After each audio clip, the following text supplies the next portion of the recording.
Andre Dillard to Philadelphia. This is a guy that we had ranked as one of the top 10 players in the draft. Didn't anticipate the opportunity to go up and get him when the day started.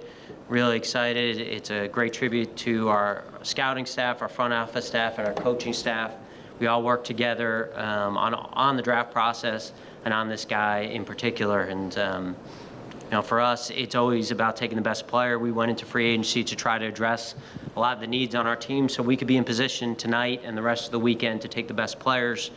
This is certainly not a need position. We have a Hall of Fame left tackle. And again, he's got a great opportunity to come in and learn from Jason and, at some point in time get an opportunity to play. Howie, is this how you saw things kind of playing out, that there was a chance that he would fall beyond where you guys had him ranked in the top 10? No, that wasn't really what we had anticipated. When we look at kind of how drafts go, and our evaluation was this was the best tackle in the draft, and so usually those guys go in the top 10, and that's how we had him rate him. So when he started to fall, we just saw an opportunity to get a top 10 player. Again, when you have a top 10 player at an important position, it doesn't matter about the depth on our team. We're trying to load up on the lines. We've talked about that a lot with you guys, and that's how we roll. What's the process like when you? What are the things you like about Andre? He's got great feet. Really, really smooth pass protector, long arms, big hands, great character. You can see a lot of the things that we do offensively. At the same time, he's also got room to grow. He hasn't hit his ceiling. Obviously, there's a lot of conversations about his experience in that offense and the fact they throw the ball a lot. And, what great opportunity, again, to learn from Jason Peters, Coach Stout, Coach Pederson, our coaching staff, and that O-line room. What a great room to learn from. What's the process like when you start to see him fall? And at what point did you think it was realistic that you could get up and get him? Total anarchy. I think for us, it was important to us that we protect those 2 second-round picks, and that we protect those picks yesterday. So I'm fortunate to have a one big guy sitting on my left and one big guy sitting on my right. And when I come up with crazy ideas, they kind of give me this look. So when we had the opportunity to go up, and it's a lot, those 2 players there with a 4th and a 6th, but it's also an opportunity to get a top 10 player on your board. Doug, in those situations, in that moment, do you see him falling too? And you're an offensive-minded coach. You have a franchise quarterback you need to protect. Are you nudging Howie at some point to say, hey, this is a guy we want? Yeah, first of all, we're excited to get Andre. This guy he's a special player, and as Howie mentioned, he's got a great opportunity to learn from one of the best left tackles in our game. But where we had him on our board, as it got closer, you just try to make some eye contact, and the conversation picks up a little bit, and we're just excited and thrilled to get him in here and get him going. Now, for Doug, is he a tackle-only prospect, or for the short term, do you see him as a potential inside player?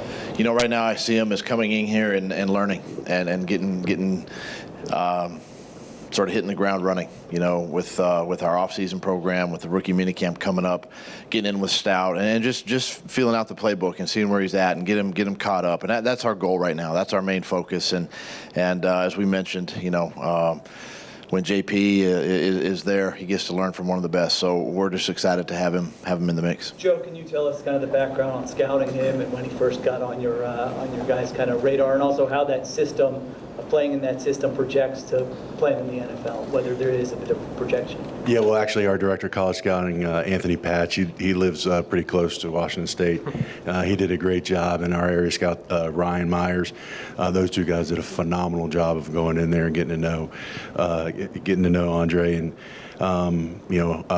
Zach, Bo, Les, you guys were at the Senior Bowl. You got to see him perform that week down in Mobile. So we were very comfortable. We got a chance to spend a lot of time with Andre in our Senior Bowl interview. So he had a great week, and we couldn't be more excited to have him. Hey, Joe, when we talk about offensive line prospects, especially rookies, we talk about versatility a lot, but when you have a high-level prospect like that, is it just like concentrated on he's a left tackle? I mean, if you look, I mean, you see our offensive line last year. I mean, versatility was a huge key.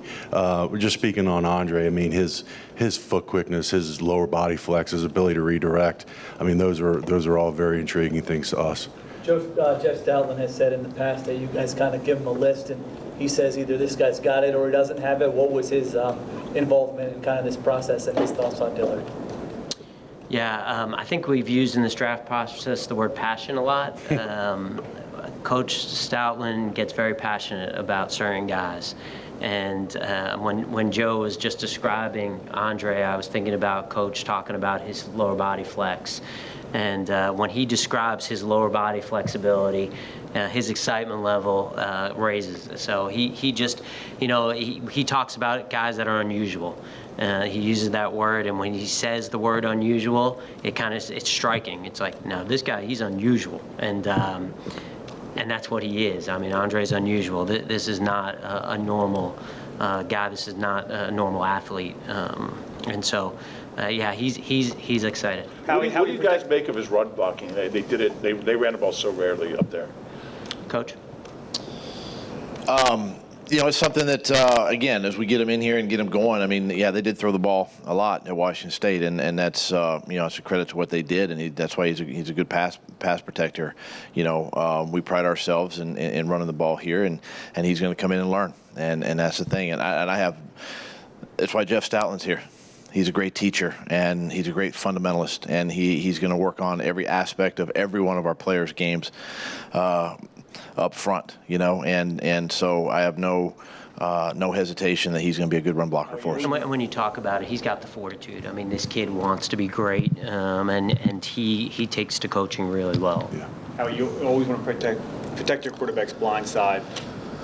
But in fact, how much did Carson factor into this in terms of JP for the last 10 plus years has had your quarterback's back, but how does that factor into looking into the future with Carson being here? You hope for the next decade. You want this guy to be your blindside protector. It's hard to find offensive linemen. It's hard to find guys with great feet, big bodies, big hands. It's hard to find these guys. They don't grow on trees. There's very few people in the world. It's the big men. There's very few big men with that kind of feet, and so. It's just unusual to get them. We like our offensive line depth. We liked it before today. We like the guys that we have on our team, and it's just an area that we want to continue to invest in and be strong in and keep developing guys because you need it. You need it over the course of the season. We've seen that. You need the depth, and it's just a great situation for a young player to come into. As Dillard is a little bit older as a prospect, how much do you factor that into the evaluation? Yeah, I think that's part of our evaluation process. I mean, we look at age as a factor, but when you look at this guy and his ceiling, and when you look at that a lot of times, I think some of the things that we've learned, I know I've learned personally is, has a guy hit a ceiling when he's 23 or 24 years old, or does he still have room in his body to grow? And I think we all agreed, it was unanimous, that this guy hasn't come close to hitting his ceiling. And just talking to these guys and our staff about what we can do for him, and especially in the run game, and talk about explosive power, but you also see it on tape. I mean, I don't think it's fair to say that this guy isn't good in the run game.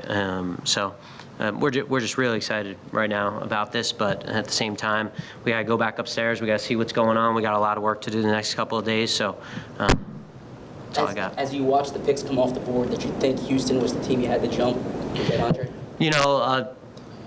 To be honest, we were trying to go up ahead of Baltimore.